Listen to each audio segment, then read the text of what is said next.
Hello बच्चों, let's read the question. The question says processes A to B, B to C and C to D shown in the figure below respectively are. तो A से B जा रहा है, okay, B से C जा रहा है, C से D जा रहा है. और A में क्या है, P1 V1 T1, pressure volume temperature के वैल्यू क्या है, P1 V1 T1. और B में क्या है, P2 V2 T1. तो यहाँ पर T1 सेम है, बाकी चेंज है. और C में क्या है, P2 V3 T2. तो यहाँ पर P2 सेम है, बाकी चेंज है, ओके. और C से D में जा रहे हैं तो क्या हो रहा है, P3 V3 T3. तो यहाँ पर जो वॉल्यूम सेम है, बाकी चेंज है. तो कौन कौन सी प्रोसेस है ये रेस्पेक्टिवली बताना है. Isothermal, isobaric, isochoric, isobaric, isothermal, isochoric, isothermal, isothermal, isobaric, isobaric, isobaric, isothermal. Okay, तो देखते हैं कि इन जो डायग्राम्स में दिए गए कौन कौन सी प्रोसेसेस फॉलो हो रही हैं. तो सबसे पहले लिखते हैं इस क्वेश्चन का की कॉन्सेप्ट.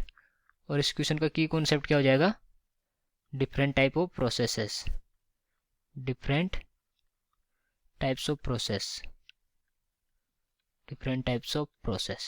ओके, ये हो जाएगा इस क्वेश्चन का की कॉन्सेप्ट. तो अपन देखते हैं डिफरेंट टाइप ऑफ प्रोसेसेस, देखते हैं कि कौन कौन सी प्रोसेसेस होती हैं. तो सबसे पहले देखते हैं आइसोथर्मल प्रोसेस क्या होती है.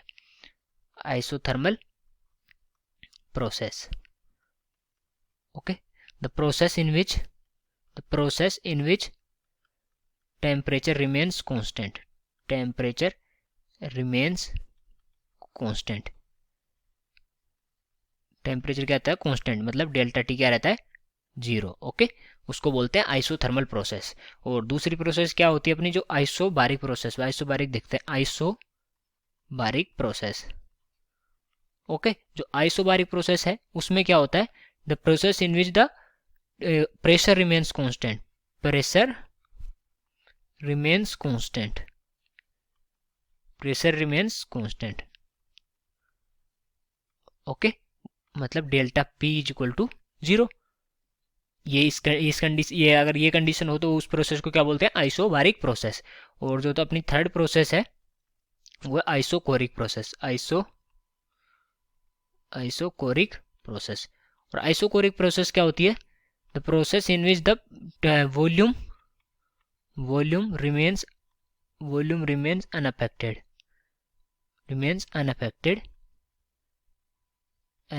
या कांस्टेंट. ओके, वो होती है आइसोकोरिक प्रोसेस. तो इसमें क्या हो जाएगा, डेल्टा V 0 हो जाएगा, क्योंकि V1 और V2 सेम है, इसलिए डेल्टा V 0 हो जाएगा. तो इनके जो तीन डेफिनेशन अपनी, इनके अकॉर्डिंग देखते हैं कि कौन सा जो सिस्टम है या डायग्राम में कौन कौन से प्रोसेसेस फॉलो हो रही है. तो ये कौन सी प्रोसेस है, P1 V1 T1 और P2 V2 T1. तो यहाँ पर आप देख सकते हैं कि जो P1 से तो P2 हो गया, प्रेशर मतलब चेंज हो रहा है, तो आइसोबारिक प्रोसेस तो है नहीं. और V1 से V2 हो गया, तो ये वॉल्यूम भी चेंज हो रहा है, मतलब आइसोकोरिक प्रोसेस नहीं है. और T1 से T1 ई रहा है टेम्परेचर, तो टेम्परेचर कांस्टेंट रहा है, टेम्परेचर अनअफेक्टेड रहा है. तो इसका मतलब ये कौन सी जो प्रोसेस हो गई, ये हो गई isothermal process, isothermal process. Okay, ऐसे ही जो B से C में देखें तो यहाँ पर P2 से P2, यहाँ पर क्या हो रहा है, जो प्रेशर है वो कांस्टेंट है. V2 से V3 हो गया, T1 से T2 हो गया. इसका मतलब टेम्परेचर भी कांस्टेंट नहीं है और वॉल्यूम भी, केवल प्रेशर कांस्टेंट है. तो कौन सी प्रोसेस हो जाएगी, आइसोबारिक प्रोसेस. ओके, ऐसे ही अगर तीसरे को देखें तो तीसरे में कौन सी प्रोसेस हो जाएगी, जो P2 से P3 जा रहा है, मतलब प्रेशर तो कांस्टेंट है नहीं, V3 से V3 में गया और T2 से T3 में गया, मतलब V3 से V3 में गया, तो मतलब वॉल्यूम कांस्टेंट है. वॉल्यूम कांस्टेंट होगा तो उस प्रोसेस को क्या बोलेंगे, isochoric process, isochoric process. Okay, तो ये तीन डिफरेंट टाइप की प्रोसेस है.